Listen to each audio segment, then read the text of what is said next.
जय हिंद मेरे प्यारे साथियों। आज हम इंडियन आर्मी का एक और मॉक टेस्ट करेंगे। मॉक टेस्ट हम करेंगे डिटेल में। जो भी क्वेश्चन आपके एग्जाम के पॉइंट ऑफ व्यू से इंपॉर्टेंट होगा उसे डिटेल में पढ़ेंगे। तो चलिए स्टार्ट करते हैं और कमेंट बॉक्स में जरूर बताइएगा कि आपके कितने इसमें मार्क्स आए। सबसे पहला क्वेश्चन है कि किस शहर को भारत में इलेक्ट्रॉनिक शहर के रूप में जाना जाता है। तो वो शहर है आपका बेंगलोर। कौन सा है? बेंगलोर। अब बेंगलोर से रिलेटेड आपके एग्जाम में क्या क्या क्वेश्चन पूछता है, तो सबसे पहले आपको पता होना चाहिए कि बेंगलोर जो है कर्नाटक की कैपिटल है। कहाँ की कैपिटल है? कर्नाटक की। ठीक है। अगर बात करेगा वो सिलिकॉन वैली, किसकी? Silicon valley. तो आपकी सिलिकॉन वैली जो है वो कहाँ है? वो आपकी बेंगलोर में है। Silicon valley. ठीक है। तो ये आपके एग्जाम में पहले भी पूछा गया है कि सिलिकॉन वैली कहाँ है भाई। ठीक है। या इस तरह से आ जाएगा silicon valley of India is. ठीक है। तो तब आप बोलोगे कि बेंगलोर में। आगे इसमें क्वेश्चन बनता है कि भारतीय विज्ञान संस्थान कहाँ स्थित है। तो वो भी आपका कहाँ है? बेंगलोर में। भारतीय विज्ञान संस्थान। ठीक है। पता होना चाहिए आपके एग्जाम के पॉइंट ऑफ व्यू से, काफी इंपॉर्टेंट है भाई। भारतीय विज्ञान संस्थान कहाँ स्थित है? बेंगलोर में।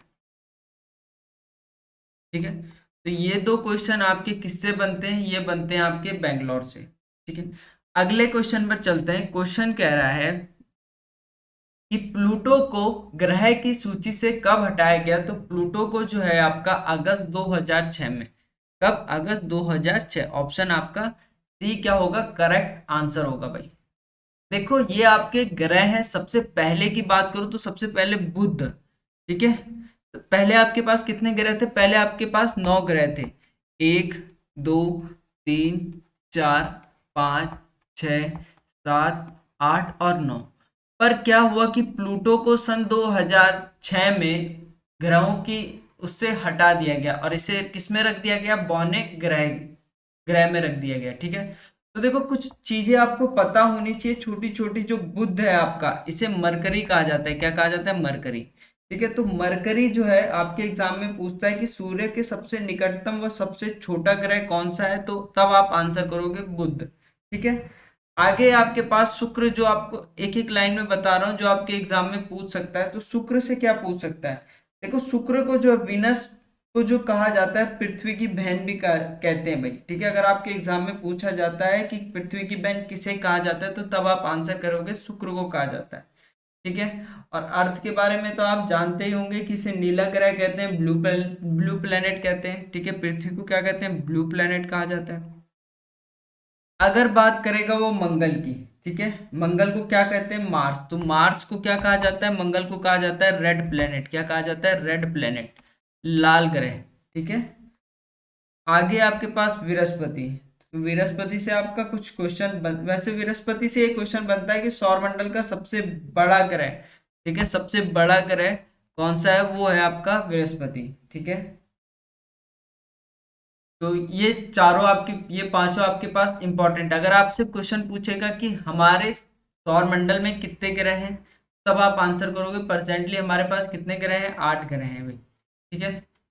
आगे कह रहा है कि विश्व का सबसे बड़ा प्रायद्वीप कौन सा है। तो विश्व का जो सबसे बड़ा प्रायद्वीप है वो अरब प्रायद्वीप है। ऑप्शन बी आपका क्या रहेगा? सही आंसर रहेगा भाई। आगे है राज्यों में राज्यपाल की नियुक्ति कौन करता है। तो राज्यों में राज्यपाल की नियुक्ति करता है राष्ट्रपति। कौन करता है? राष्ट्रपति।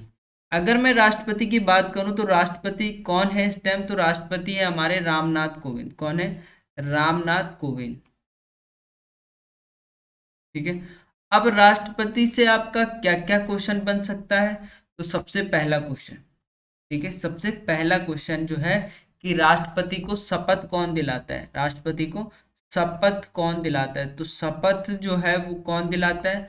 सर्वोच्च न्यायालय का मुख्य न्यायाधीश। सर्वोच्च न्यायालय का कौन? मुख्य न्यायाधीश।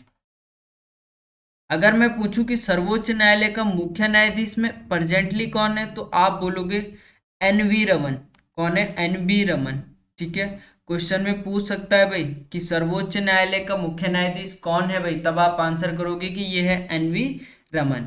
अगर मैं बात करूं राष्ट्रपति की, तो राष्ट्रपति की न्यूनतम उम्र कितनी होनी चाहिए? तो तब आप बोल रहे होंगे कि राष्ट्रपति की जो न्यूनतम उम्र है वो 35 वर्ष होनी चाहिए। कितनी होनी चाहिए? 35 वर्ष।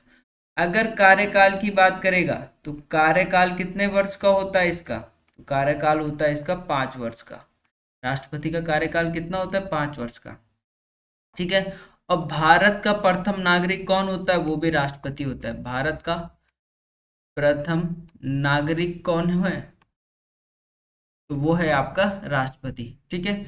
और एक लास्ट क्वेश्चन और बनता है कि तीनों सेनाओं का अध्यक्ष कौन होता है, तो तब आप आंसर करोगे कि तीनों सेनाओं का अध्यक्ष कौन होता है, वो होता है आपका राष्ट्रपति। तो ये सारे क्वेश्चन आपके एग्जाम के पॉइंट ऑफ व्यू से काफी इंपॉर्टेंट है और कुछ क्वेश्चन तो पूछे भी गए हैं। आगे चलते हैं कि किस खिलाड़ी को हॉकी का जादूगर कहा जाता है, वो है मेजर ध्यानचंद। ठीक है, इसे कहा जाता है मेजर ध्यानचंद को। भाई देखो, भारतीय हॉकी टीम ने 41 साल बाद जर्मनी को हराकर ब्रॉन्ज मेडल जीता भाई, तो इसीलिए आ सकता है ये। ठीक है, कितने साल बाद, 41 साल बाद भाई। ठीक है, जर्मनी को हराकर कौन सा जीता, ब्रॉन्ज मेडल जीता भाई। हाल ही में भारत ने फ्रांस से कौन सा लड़ाकू विमान खरीदा है, तो वो है आपका राफेल। क्या खरीदा था, राफेल। किस विषय में नोबेल पुरस्कार नहीं दिया जाता भाई, तो सबसे पहले नोबेल पुरस्कार जो है एल्बर्ट नोबेल की याद में दिया जाता है। ये हुआ था 1901 में। 1901 से क्या नोबेल पुरस्कार दिए जाने लगे। ठीक है, आपको पता होना चाहिए कि 6 क्षेत्रों में रासायनिक 6 क्षेत्रों में नोबेल पुरस्कार दिए जाते हैं। सबसे पहला है आपके पास शांति।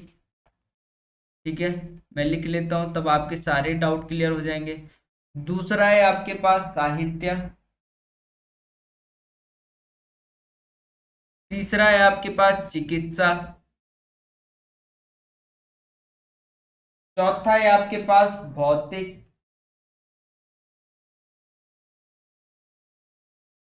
अगला है आपके पास रसायन। और लास्ट है आपके पास अर्थशास्त्र। तो ये जो 6 हैं, इन 6 क्षेत्रों में जो है नोबेल पुरस्कार दिया जाता है। अगर आपसे पूछे कि नोबेल पुरस्कार कब से दिया जाने लगा, तो तब आप आंसर करोगे कि 1901 से। अगर आपसे पूछे कि नोबेल पुरस्कार किसके याद में दिया जाता है, तो वो दिया जाता है आपका अल्फ्रेड नोबेल की याद में, अल्फ्रेड नोबेल की याद में। ठीक है, अब देखो इनमें फिजिक्स भी है, तो फिजिक्स भी नहीं हो सकता। केमिस्ट्री है, केमिस्ट्री भी नहीं हो सकता। तो आंसर क्या होगा, मैथमेटिक्स। ठीक है, इसे बोलते हैं पीस, इसे बोलते हैं लिटरेचर, इसे बोलते हैं मेडिसिन, इसे बोलते हैं फिजिक्स, इसे बोलते हैं केमिस्ट्री, और इसे बोलते हैं इकोनॉमिक्स। तो जो इंग्लिश वाले उनके भी डाउट क्लियर हो गए होंगे भाई। आगे है, कंप्यूटर का जनक किसे कहा जाता है, तो कंप्यूटर का जो जनक है वो किसे कहा जाता है, चार्ल्स बेबेज को। आगे है, मोस्ट मोस्ट मोस्ट इंपॉर्टेंट भाई, 3 स्टार डाल देना। भारत का सर्वोच्च खेल रत्न पुरस्कार कौन सा है, तो देखो सबसे पहले राजीव गांधी खेल रत्न पुरस्कार था, जिसका नाम चेंज करके मेजर ध्यानचंद खेल रत्न पुरस्कार कर दिया गया है। तो आपका सी करेक्ट आंसर होगा। ठीक है, पहले इसका जो नाम था वो था राजीव गांधी खेल रत्न पुरस्कार। और जैसे ही हॉकी में अपना भारत ब्रॉन्ज मेडल लाया, उसी टाइम से इसका नाम चेंज कर दिया गया भाई, कुछ ही दिन पहले। तो इसका नाम क्या चेंज कर दिया गया, मेजर ध्यानचंद खेल रत्न पुरस्कार। तो ये क्वेश्चन आपके पास आ सकता है भाई। सूचना पाने का अधिकार संबंधी विधेयक कब पारित किया गया, तो ये आपका किया गया जून 2005 में। कब किया गया, जून 2005 में। आगे है, भारत में वीरता पुरस्कार कितने प्रकार के होते हैं, तो वीरता पुरस्कार आपके 6 प्रकार के होते हैं। कौन कौन से होते हैं, अब आप बोलोगे बताइए भाई सर कौन कौन से होते हैं, सर आपको पता है कि नहीं पता। तो सबसे पहला होता है आपका परमवीर चक्र। परमवीर चक्र। ठीक है, परमवीर चक्र जो होता है सर्वोच्च पुरस्कार होता है भाई, थल सेना, वायुसेना और जल सेना तीनों का। ठीक है, वीरता के लिए अगर सबसे सर्वोच्च पुरस्कार बोलेगा तो आप आंसर करोगे, तो सबसे पहले होता है परमवीर चक्र। दूसरा आपके पास होता है महावीर चक्र। कौन सा, महावीर चक्र। ठीक है, तीसरा आपके पास होता है वीर चक्र। कौन सा, वीर चक्र। चौथा आपके पास होता है अशोक चक्र।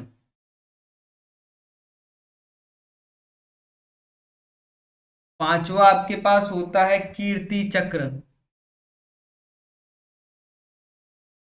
ठीक है, मैंने डिटेल में बता रखे हैं कि किस क्षेत्र में कौन सा चक्र दिया जाता है, आप वहां से देख सकते हो भाई जिसको डाउट है। और लास्ट होता है आपके पास शौर्य चक्र। कौन सा? शौर्य चक्र। तो ये 6 चक्र होते हैं, इनको मैंने डिटेल में बताया। अगर आपको डिटेल में चाहिए तो आप दूसरी वीडियो देख सकते हो भाई। आगे है, विश्व स्वास्थ्य दिवस किस दिन मनाया जाता है? तो देखो, वर्ल्ड हेल्थ डे की जो स्थापना हुई थी, विश्व स्वास्थ्य संगठन की जो स्थापना हुई थी, वो हुई थी आपकी 7 अप्रैल 1948। ठीक है, स्टेब्लिश कब हुआ था डब्ल्यूएचओ? तो 7 अप्रैल 1948 को। तो इसी दिन इसका डे मनाया जाता है, कब? 7 अप्रैल को। अगर बात करेगा कि विश्व स्वास्थ्य संगठन, वर्ल्ड हेल्थ ऑर्गेनाइजेशन का हेडक्वार्टर कहाँ है, तो तब आप बोल रहे होंगे कि इसका हेडक्वार्टर है जनेवा, स्विट्जरलैंड। कहाँ है? जनेवा, स्विट्जरलैंड। ठीक है, आगे चलते हैं। विश्व में कितने महाद्वीप हैं भाई? तो ये क्वेश्चन भी काफी बार आता है। इसमें क्या क्या क्वेश्चन हमारे एग्जाम के पॉइंट ऑफ व्यू से इंपॉर्टेंट है? तो सबसे पहले, विश्व में 7 महाद्वीप हैं। कितने महाद्वीप है? 7।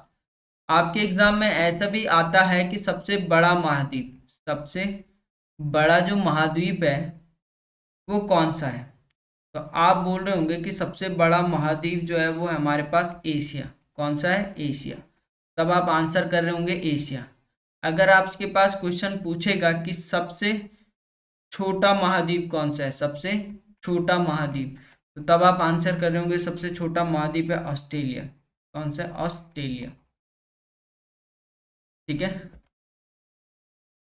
तो ये चीजें दिमाग में बैठा लेना भाई। छोटे छोटे क्वेश्चन आपके, एक क्वेश्चन 2 मार्क्स का होता है, तो छोटे छोटे क्वेश्चन ही आपको क्या देंगे?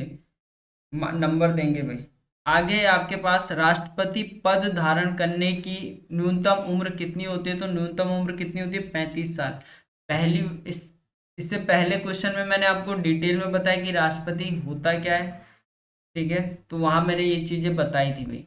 आगे है, वर्तमान में भारतीय संविधान में कुल कितनी अनुसूचियां हैं? तो कुल 12 अनुसूचियां। कितनी है? 12।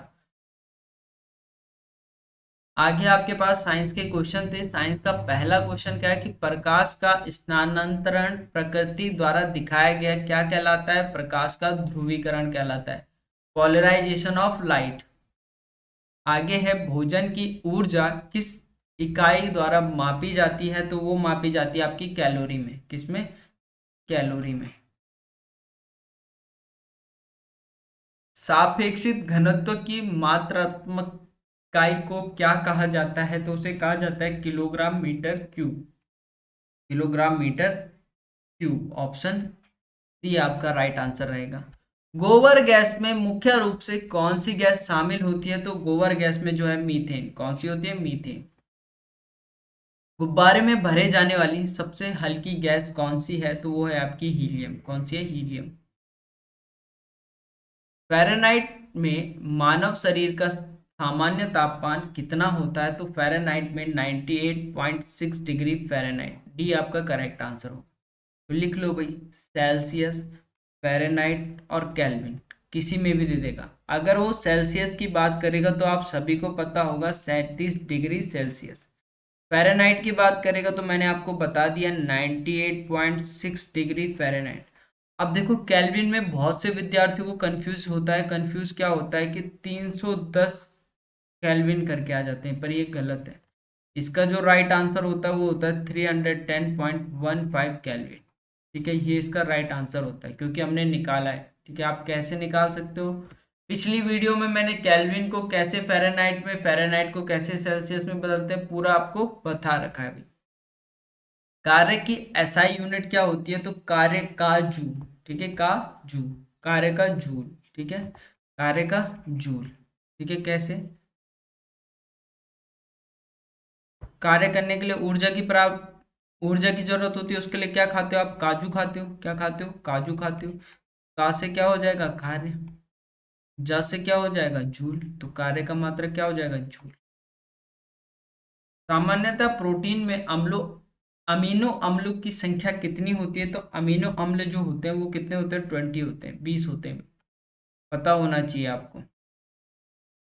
मधुमेह रोग किस हार्मोन द्वारा नियंत्रित होता है? तो मधुमेह रोग जो है इंसुलिन, किसके कारण? इंसुलिन के। निम्नलिखित में से कौन सी नोबल गैस नहीं है? तो नोबल गैस आपके पास 6 होती हैं, ठीक है। इनमें से कौन सी नोबल गैस है? सॉरी, ठीक है। ऑर्गन जो है एक नोबल गैस है, ऑक्सीजन नहीं है, कार्बन डाइऑक्साइड नहीं है, नाइट्रोजन नहीं है। पीरियोडिक टेबल में हमें तत्वों के बारे में क्या पता चलता है? तो तत्वों के बारे में परमाणु संख्या, एटॉमिक नंबर। हवा में प्रकाश की गति कितनी होती है? तो हवा में प्रकाश की गति होती है 3 गुणा 10 की घात 8 मीटर पर सेकंड। और आपने कमेंट में बताना है कि हवा निर्वात में प्रकाश की चाल कितनी होती है। पीयूष ग्रंथि शरीर में कहाँ पाई जाती है? तो पीयूष ग्रंथि जो है मस्तिष्क के नीचे ओर पाई जाती है। कहाँ पाई जाती है? मस्तिष्क के नीचे ओर। Option B is the correct answer. Bulb में निम्नलिखित में से किस गैस का प्रयोग किया जाता है? तो बल्ब में जो है सबसे पहले देखो, बल्ब से 2-3 क्वेश्चन बनते हैं। तो सबसे पहले बल्ब में बनेगा कि बल्ब में जो तंतु होता है वो किसका होता है? तब आप बोल रहे होंगे कि वो टंगस्टन का होता है। किसका होता है? टंगस्टन का, ठीक है। और बल्ब की जो खोज की थी वो किसने की थी? वो थॉमस एल्वा एडिसन ने की थी। थॉमस एल्वा एडिशन ने, ठीक है। और जो बल्ब के अंदर गैस भरी जाती है, कौन क्या भरी जाती है? गैस। वो कौन सी होती है? तो तब आप आंसर करोगे कि वो ऑर्गन होती है। कौन सी होती है? ऑर्गन होती है, ठीक है। तो ये सारी चीजें आपके एग्जाम में पूछ सकता है भाई। ऑर्गन है, ऑप्शन डी करेक्ट आंसर। मानव शरीर में सबसे लंबी हड्डी कौन सी होती है? तो सबसे लंबी हड्डी होती है आपकी फीमर की। कौन सी होती है? फीमर की भाई। देखो मैथमेटिक्स थोड़ी सी आपको टफ लगेगी पर आसानी से आप कर लोगे। पुरुष हार्मोन होते हैं, तो पुरुष में जो हार्मोन होते हैं आप सबको पता होना चाहिए क्योंकि आप ज्यादातर जो हो मेल ही हो, ठीक है। वो होता है आपका टेस्टोस्टेरोन। टेस्टोस्टेरोन, ठीक है, टेस्टोस्टेरोन। किसी बिंदु पर तरल गैस में बदल जाता है तो उस बिंदु को आपको क्वथनांक कहते हैं भाई। क्वथनांक, बॉइलिंग पॉइंट, ठीक है। जैसे आपने पानी है आपके पास, ठीक है, तरल पदार्थ है, आपने गर्म किया, बॉईल किया, उसे बॉईल किया, बॉईल किया, बॉईल किया, और वो क्या करेगा? आप देखते होंगे कि वो भाप छोड़ रहा है। क्या छोड़ रहा है? भाप छोड़ रहा है, ठीक है। तो भाप छोड़ रहा है तो वो क्या उड़ रहा है, ठीक है। वो उसका क्या, उसे आप जब बॉईल कर रहे हो तभी तो वो गैसीय फॉर्म में बदल रहा है। दूध में निम्नलिखित में से कौन से पोषक तत्व होते हैं? तो दूध में प्रोटीन भी होता है, कैल्शियम भी होता है, विटामिन डी भी होता है, ठीक है।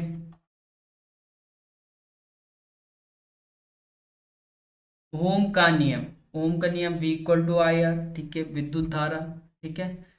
Electronic current. चींटी के डंक में कौन सा अम्ल होता है? तो चींटी के डंक में फॉर्मिक अम्ल होता है। और किस में होता है भाई फॉर्मिक अम्ल? कमेंट बॉक्स में जरूर बताना और किस में फॉर्मिक अम्ल होता है भाई। आगे आपके पास 15 क्वेश्चन मैथमेटिक्स के थे। तो मैथमेटिक्स का सबसे पहला क्वेश्चन था कि एक शंकु की जो ऊंचाई है 10 सेंटीमीटर है।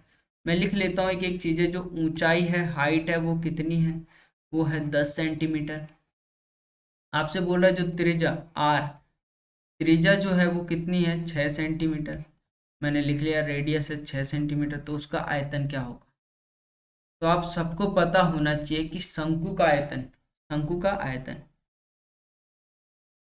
शंकु का आयतन। देखो आपके एग्जाम में ये सीधा फॉर्मूला भी पूछता है कि शंकु का आयतन कितना होता है, तो आपको पता होना चाहिए। प्रीवियस ईयर में पूछा था भाई। तो ये होता है आपके पास 1/3 पाई आर स्क्वायर एच, ठीक है। अब देख रहे होंगे आप पाई में आंसर है, पाई में क्या है? आंसर है, ठीक है। तो आपको पाई की वैल्यू नहीं लिखनी है। तो आपसे मैंने बोला कि 1/3 पाई की वैल्यू नहीं निकली है। आर का स्क्वायर मतलब आर कितना है आपके पास? 6। तो 6 का स्क्वायर मतलब 6 × 6। किसी संख्या का स्क्वायर होता क्या है? उस संख्या को 2 बार मल्टीप्लाई। जैसे देखो 6 का स्क्वायर को मैं क्या लिख सकता हूँ? ऐसे लिख सकता हूँ 6 × 6। या तुम ऐसे लिखो 6 का स्क्वायर 36। तो बात तो एक ही है, ठीक है। तो ये 6 × 6 लिखने का मतलब ये चीजें आसान हो जाती है। एच आपके पास दे रखा था कितना? 10 सेंटीमीटर। ये भी सेंटीमीटर और ये भी सेंटीमीटर। तो आपने बोला 3 दूनी 6। 6 दूनी 12, ठीक है, ये आ जाएगा 12 इंटू 10। 12 दशा की 120, 1 सेंटीमीटर, 2 सेंटीमीटर, 3 सेंटीमीटर, तो यहाँ से लिख दूंगा मैं सेंटीमीटर क्यूब। बिल्कुल इतना आसान था आपका क्वेश्चन। अब पाई भी रह गया, pi 120 pi centimetre cube, option C आपका राइट आंसर रहेगा। एक बाइक सवार 54 किलोमीटर प्रति घंटे की चाल से, ठीक है, 54 किलोमीटर प्रति घंटे की चाल से, चाल लिख लेता हूँ मैं, चाल 54 किलोमीटर प्रति आवर। चाल आपके पास दे रखी है, चाल या स्पीड आप इसे इंग्लिश में बोलते हैं, वो दे रखी है आपके पास 54 kilometre per hour, 54 kilometre per hour, ठीक है। आगे कह रहा है रफ्तार से एक पुल को पार करता है, यदि उस पुल को पार करने में 4 मिनट लगते हैं, समय कितना लग रहा है, 4 मिनट, टाइम जिसे आप बोलते हो समय, समय लग रहे हैं 4 मिनट, ठीक है। 4 मिनट लग रहा है तो पुल की लंबाई, तो लंबाई लेंथ इधर लिख लेता हूँ, लंबाई लेंथ जिसे बोलते हो, या आप डिस्टेंस भी बोल सकते हो, दूरी, ठीक है। तो देखो आपके पास एक सिंपल सा फॉर्मूला होता है, speed equal to, speed equal to, speed को बोलते हैं चाल बराबर दूरी बट्टे समय, दूरी बट्टे समय, दूरी को आप बोलते हो डिस्टेंस और समय को बोलते हो टाइम, समय को क्या बोलते हो, टाइम। अब यार दूरी को लेंथ भी कहा जाता है, दूरी बोलो या लेंथ बोलो बात एक ही है, ठीक है। तो आपको लेंथ बतानी है या डिस्टेंस बतानी है कितनी होगी, तो आपके पास चाल और समय है, तो मैं यहाँ से बोल सकता हूँ कि लेंथ या दूरी बराबर आपके पास क्या फॉर्मूला बन जाएगा, तो आप बोल रहे होंगे चाल गुणा, जिसे आप इंग्लिश में बोलते हैं स्पीड गुणा समय, यही होगा नहीं होगा। अब आप मुझे बताओ ये मिनट में है ये किलोमीटर पर आवर में, या तो दोनों को किस में चेंज कर दो, या तो दोनों को सेकंड में चेंज कर दो, मीटर पर सेकंड और सेकंड में, तो मैं यही करता हूँ। 5 किलोमीटर पर आवर को अगर आपको किस में चेंज करना है, मीटर पर सेकंड में चेंज करना है, किस में चेंज करना है, मीटर पर सेकंड। अब छोटी यूनिट में चेंज करना है, छोटी यूनिट में चेंज करना है तो छोटा वाला ऊपर, छोटा वाला ऊपर, मतलब 5 ऊपर 18 नीचे, तो 18 तिया 54, ठीक है, अब 5 तिया 15, तो ये आ गया 15 मीटर पर सेकंड। तो यहाँ से आप बोल रहे होंगे कि लेंथ बराबर ये है आपके पास चाल गुणा समय, चाल गुणा समय, चाल आपने कितने निकाली 15, ठीक है, और समय निकाल दो 4 मिनट, ठीक है। अब आप मुझे बताओ कि 1 मिनट में 60 सेकंड, 1 मिनट में 60 सेकंड, तो 4 मिनट में तो 4 इंटू 60, 6 चौको 24, मतलब 240 सेकंड, कितने second, 240 second, metre per second आया ना, इंटू 240 सेकंड, सेकंड से सेकंड कैंसिल, अब कर लो multiply, zero as it is, 15 चौको 60, ठीक है, 15 चौको 60 कैरी 6, 15 दूनी 30 और 6 36, क्या बचा मीटर, ऑप्शन ये आपका करेक्ट आंसर। तो इस तरह से आप इसे कर रहे होंगे। आगे क्वेश्चन कह रहा है कि 3 लड़कियों की औसत उम्र 20 वर्ष है और उनकी उम्र का अनुपात 3:5:7 है, तो सबसे छोटी लड़की की उम्र क्या होगी। सिंपल सा क्वेश्चन है, आपके पास होता है औसत बराबर, औसत बराबर एवरेज जिसे आप बोलते हो, औसत बराबर होता है संख्याओं का योग, जो आपकी संख्याएं हैं उनका योग, संख्याओं का योग, अपॉन होता है संख्याओं की संख्या की, कितनी संख्या है, संख्याओं की संख्या। मैंने मान लिया कि उनकी उम्र थी x, उनकी उम्र क्या थी x, तो संख्याओं का योग ये संख्या हो जाएंगी 3x, 5x और 7x, होगी नहीं होगी, ठीक है। अब इन सबका योग, फॉर्मूला क्या कहता है कि सबका योग 3x plus 5x plus 7x, ठीक है, और ये कितनी संख्या है, तो आप बोलोगे 1 2 3, तो अपॉन 3, और जो इनका एवरेज है, एवरेज एज कितनी थी 20 साल, एवरेज एज मैंने एवरेज देखो, औसत की जगह औसत, संख्याओं का योग, संख्याओं का योग, संख्याओं की संख्या कितनी है 3 है, तीनों रख दी, अब ये वैल्यू यहाँ जाएगी, तो आप बोल रहे होंगे 5 और 3 8 और 8 और 7 15, तो आप बोल रहे होंगे यहाँ से 15x इक्वल टू 20 × 60, तो जो x की वैल्यू आएगी वो हम पे कितनी आएगी, वो आएगी 16/50, 60/50, तो 15×4 = 60। एक्स की वैल्यू 4 आ गई। अगर एक्स की वैल्यू 4 आ गई तो सबसे छोटा कौन है? 3x है। तो सबसे छोटा 3x है, तो 3x बराबर क्या बोल रहे हो? 3 × 4, तो 4×3 = 12, कितना? 12 साल। ऑप्शन सी आपका राइट आंसर रहेगा। आगे फाइंड द वैल्यू ऑफ 75, 32, 7 और 81। सिंपल सा है। अब क्या करूँ कि 81 को सिंपल लिख दो, 81 को 9 लिखते हैं। ठीक है, अभी 9 इसके अंदर आ जाएगा। ठीक है, 7 + 9 हो जाएगा। 7 और 9 कितना होता है? तो आप बोलोगे 16। ठीक है, अब 16, 16 किसका होता है? तो 16 होता है 4 का। तो 32 के साथ 4 आ जाएगा, तो 32 + 4 कितना? 36। 36 किसका होता है? 6 का होता है। और 75 और 6 कितना होगा? तो 6 और 5 11, कैरी 1, 7 और 1 8, 81। 81 किसका होगा? 9 का होगा। 9 आपके पास आंसर। बिल्कुल सिंपल, इस तरह से आप कर सकते थे। ठीक है, बहुत ही बेहतरीन क्वेश्चन था और बहुत ही बेहतरीन सॉल्यूशन भी था। आगे है ये क्वेश्चन, तो एज इट इज लैंसडाउन वाले पेपर में आया था 2018 में। बहुत आसान था पर काफी विद्यार्थी से नहीं निकाल पाए। आपके पास सिंपल A/B दे रखा था। A/B आपके पास दे रखा था कितना? 7:9। क्या दे रखा था? 7:9। और आपसे पूछा, आपको B और C भी दे रखा था। B/C भी दे रखा था आपको 5:7। क्या दे रखा था? 5:7। आपको AC पूछा था। क्या पूछा था? AC। तो सबसे पहले आप इसका ABC निकालते हैं। अब ABC कैसे निकालते? उल्टे एन से निकालते। उल्टा एन कैसा? पहले A की मल्टीप्लाई B से, तो 7×5 = 35, तो A आ जाता 35। B कैसे निकालते? B से B का मल्टीप्लाई, 5×9 = 45, और 9×7 = 63। ये ABC आ जाता। अब AC पूछा है तो ए ऐसे लिख दो, और C को क्या है? 63 ऐसे लिख दो। तो 7×5 = 35, 7×9 = 63, 5:9। Option A is the correct answer. तो ये उल्टे एन का जो कॉन्सेप्ट है वो ऐसे लगेगा। ठीक है, पहले ऐसे मल्टीप्लाई, फिर ऐसे में मल्टीप्लाई, फिर ऐसे में मल्टीप्लाई।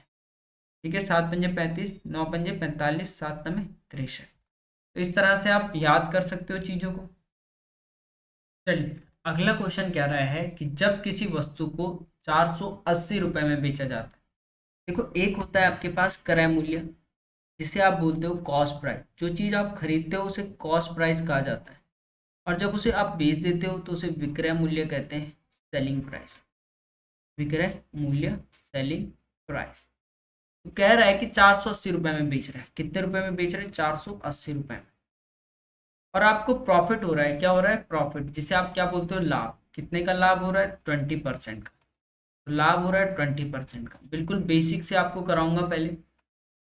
तो आप यहाँ से कह रहे होंगे कि विक्रय मूल्य बराबर क्या होता है? हमारे पास एक फॉर्मूला होता है कि विक्रय मूल्य बराबर क्रय मूल्य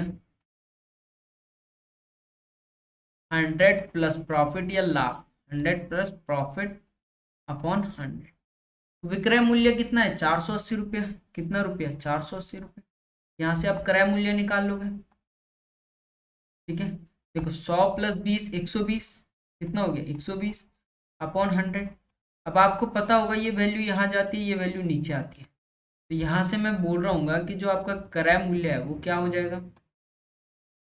तो आप बोल रहे होंगे कि क्रय मूल्य जो होगा वो होगा आपके पास 480 गुणा 100 अपॉन 120। तो 0 से 0, 12×4 = 48, मतलब क्रय मूल्य आ गया 400 रुपये। ठीक है, क्रय मूल्य कितना आ गया? 400 रुपये।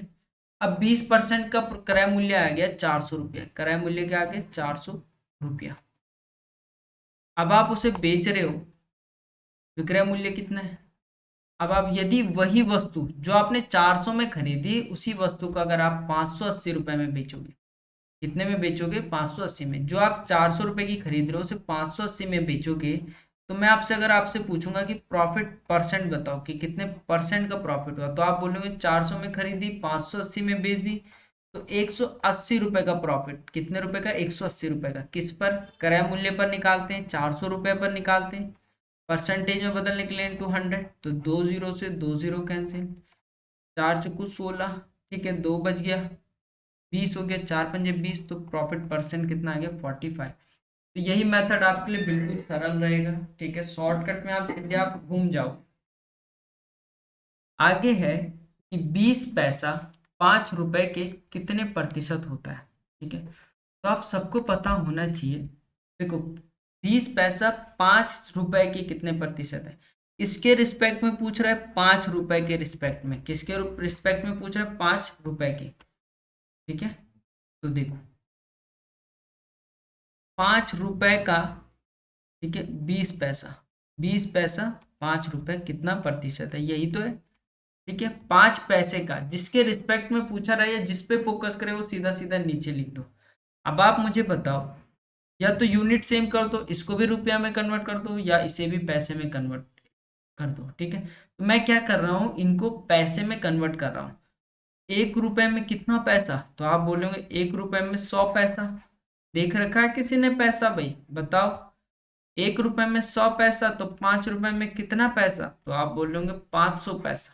ठीक है, तो ये हो जाएगा 20/5 रुपए को मैंने पैसे में कन्वर्ट कर दिया, तो ये भी पैसा, ये भी पैसा, परसेंटेज में बदलने के लिए इंटू 100। पैसा से पैसा गया, जीरो से जीरो गया, जीरो से जीरो गया, कितना, 20/5, 5 को 20, 4% आंसर। बोलो हाँ या ना, 4%। देखो, आगे कह रहा है कि 400 छात्र परीक्षा में पास हुए और 60% छात्र फेल हुए, तो छात्रों की कुल संख्या ज्ञात करो। आपने देखा होगा कि कोविड के चलते इस बार तो कोई फेल नहीं हुआ होगा। ठीक है, कोई फेल नहीं हुआ होगा। 12वीं वाले बहुत खुश थे कि हम पास हो गए। अब आप मुझे बताओ कि आप टोटल 100% थे, टोटल कितने थे क्लास में, मैंने बोला 100% बच्चे थे, कुछ पास हुए कुछ फेल हुए। तो आपने कहा कि भाई 60% फेल हो गए, 100 में से 60% क्या हो गए, फेल हो गए। ठीक है, तो मैंने आपसे पूछा तो पास कितने हुए, तो आप बोल रहे होंगे कि 40% पास हुए। कितने पास हुए, 40%। अब तो 407 परीक्षा में पास हुए, कितने हुए, 400। तो यहां से मैं कह सकता हूं कि 40% जो है वो 400 स्टूडेंट को रिप्रेजेंट कर रहे हैं, तो आप बोलोगे हाँ। तो यहाँ से 1% की वैल्यू कितनी आ जाएगी, तो आप बोल रहे होंगे कि 400/40। जीरो से जीरो, 4 एकम 4, जीरो। 1% की वैल्यू 10 आ गई, तो टोटल कक्षा में 100% स्टूडेंट रहे होंगे। मैंने बोला कितने रहे होंगे, 100, टोटल स्टूडेंट कितने, 100%। ठीक है, अगर यहाँ 100 की मल्टीप्लाई की, तो यहाँ भी तो 100 की मल्टीप्लाई करेंगे, तो यहाँ कितना, 1000 आपके पास, 1000 आपके पास answer. As it is question आपके पास एग्जाम में पूछा गया था। आगे कह रहा है, दो संख्याओं का लघुत्तम समापवर्तन तथा महत्तम समापवर्तन क्रमशः 960 तथा 16 है। यदि पहली संख्या 20 हो तो दूसरी संख्या ज्ञात करो। इंपॉर्टेंट करके लिख देना फॉर्मूला। ठीक है, इंपॉर्टेंट करके लिख देना भाई। एचसीएफ एलसीएम से आजकल ये क्वेश्चन बहुत पूछा जाता है। फर्स्ट नंबर पहली संख्या गुणा सेकंड नंबर दूसरी संख्या, H C F into L C M. पहली संख्या आपको 20 दी है, दूसरी संख्या आपको निकालनी है। एच सी एफ कितना दे रखा है, 960, एल सी एम 16। इस वैल्यू को नीचे भेज दो, तो सेकंड नंबर आपके पास क्या आ जाएगा, तो आप बोल रहे होंगे 960 इंटू 16 अपॉन कितना, 20। जीरो से जीरो, 2 × 8 = 16। 8 × 6 कितना, 48, कैरी 4, 8 × 9 = 72 और 4 × 76, 768 आपके पास क्या आ जाएगा, आंसर आ जाएगा, जो आपका क्या है, सेकंड नंबर में। बहुत बेहतरीन और बहुत सिंपल सा क्वेश्चन था, सिंपल, आपको फंडा लगाना था। ये वैल्यू है आपके पास ए, ये, चलो आप इस तरह से मत करो, आप इसे सिंपल एक तरीका समझो, इनको जोड़ दो। इनको जोड़ोगे आप तो ये है लगभग 2.644। कभी इस तरह से आता है, कभी ये थोड़ा सा और घुमा देता है इसे। प्लस करेंगे, 6 और 4 10 कैरी 1, 5 और 4 9 और 1 10 कैरी 1, 6 और 3 9 और 1 10 कैरी 1, 2 और 2 4 1। इसकी वैल्यू जो आ गई मेरे पास, क्या आ गई, 5 आ गई। इनटू इसको माइनस कर रहा हूं मैं, 2.644 को अगर मैं माइनस करता हूँ 2.356 से, तो आप देखो 14 में से 6 गया 8, यहाँ पे 3 बच गया, इसने से कैरी दिया, 13 में से 5 गया 8। ठीक है, 5 में से 3 गया 2, 2 में से 2 गया 0, 0.288। ठीक है, 0. 280, ठीक है, ब्रैकेट नहीं लगा रहा, मल्टीप्लाई लगा देते हैं, 0.288, तो वैल्यू यहाँ से पूरी कट जाएगी, आंसर आपका 5 आ जाएगा। काफ़ी क्वेश्चन इसे स्किप करके आए थे काफ़ी विद्यार्थी देखने में, क्योंकि कॉम्प्लिकेटेड लग रहा था इसीलिए भाई। कितने समय में आपसे क्या पूछ रहा है, टाइम पूछ रहा है। जब भी इस टाइप का क्वेश्चन आए, क्वेश्चन कह रहा है एक सिंपल सा फॉर्मूला लगाएं और आंसर निकालें। कितने समय में एक धनराशि 12% साधारण ब्याज की दर से अपने आप का 4 गुना हो जाएगी। टाइम इक्वल टू होता है आपके पास n-1 अपॉन r इंटू 100, जहाँ t होता है समय, r होता है दर और n होता है नंबर्स। ठीक है, कितना टाइम्स हुआ, कितने गुने हुआ, तो कितने गुने हुआ, तो आप बोल रहे होंगे कि 4 गुना हो रहा है। कितना गुना हो रहा है, 4 गुना। कितने दर पर, 12% साधारण ब्याज की दर। परसेंटेज में बदलने के लिए इंटू 100, तो 4 में से 1 गया 3/12 इंटू 100, 3 चौकू 12, 4 दूनी 8, 2 बचा 20, 25 चौकू 100, तो 25 साल में वो 12% साधारण ब्याज की दर से कितनी हो जाएगी, 4 गुनी हो जाएगी। तीन संख्याओं का औसत 6 है। तीन संख्याओं का औसत कितना है, 6 है। तीन संख्याओं का औसत कितना है, 6 है, तो इनका योग कितना हो जाएगा, तो आप बोलेंगे 3 छके 18। और कह रहा है कि दो संख्याओं का औसत भी 6 है। दो संख्याओं का औसत भी कितना है, 6। 2 इंटू 6 कितना हो गया, 12। अब ये तीन संख्याओं का योग है, ये दो संख्याओं का योग है, तीन में से दो माइनस करोगे, जो बची हुई संख्या होगी वो कौन सी होगी, तीसरी होगी, तो 18 माइनस 12 कर रहे होंगे तो 6। ऑप्शन डी आपका राइट आंसर रहेगा। आगे आपसे कह रहा है कि एक समकोण त्रिभुज का क्षेत्रफल 24 सेंटीमीटर है और उसका आधार 8 सेंटीमीटर है, तो उस समकोण त्रिभुज की ऊंचाई क्या होगी। तो आपको सबसे पहले पता होना चाहिए कि समकोण त्रिभुज होता क्या है, right angle triangle. Right angle triangle, तो ये एक राइट एंगल ट्रायंगल है, ठीक है। एक कोण कितने का, 90 का, ठीक है, एक कोण कितने का, 90 का। सबसे पहले वो कह रहा है कि समकोण त्रिभुज का क्षेत्रफल कितना है, तो क्षेत्रफल आपके पास दे रखा है 12 सेंटीमीटर। त्रिभुज का क्षेत्रफल कितना दे रखा है, 24। फॉर्मूला क्या होता है जरा कमेंट में बताइए।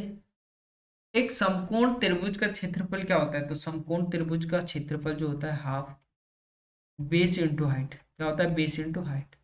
आधार दे रखा है 8 सेंटीमीटर, हाइट निकाल दोगे, ठीक है।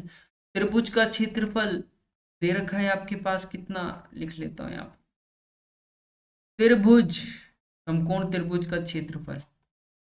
तब आप बोलोगे भैया समकोण खा गए, समकोण त्रिभुज का क्षेत्रफल 24 दे रखा है, हाफ बेस आपके पास 8 दे रखा है, तो ये वैल्यू यहाँ इसको नीचे भेज दो, हाइट आपके पास आ जाएगा h इक्वल टू आपके पास आ जाएगा कितना, 24 इंटू 2 एंड अपॉन 8, 8 3 24, 3 दूनी 6, तो h इक्वल टू 6 आ गया। अब देखो हाइट आपके पास 6 है, ठीक है, हाइट कितनी है, 6 है। आधार आपके पास 8 है, आधार कितना है, 8।